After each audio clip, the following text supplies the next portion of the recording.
In the heart of a quiet forest, a bird lies injured beneath the bushes, its wing broken and its spirit weak.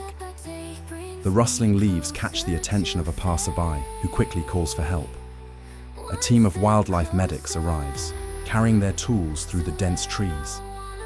They carefully examine the bird, ensuring it's safe to move. With gentle hands, they lift the fragile creature into a soft blanket. The bird is placed in a secure carrier, ready to be transported to a rehabilitation center. The journey begins as the medics drive through winding forest paths. At the center, a veterinarian inspects the bird's injured wing with precision. The wound is cleaned, treated, and bandaged to prevent infection. The bird rests in a cozy enclosure, where food and water are provided to aid recovery. Days pass, and the bird grows stronger, regaining its vitality. It begins to stretch its wings, testing their strength. Inside the safety of its cage, the medics observe the bird's progress, knowing it's almost time to return to the wild.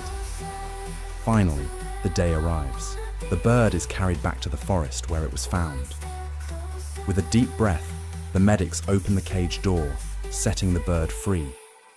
It leaps into the air, spreading its wings wide, reclaiming the sky as its home. As it flies higher, the bird disappears into the horizon, a symbol of hope and renewal.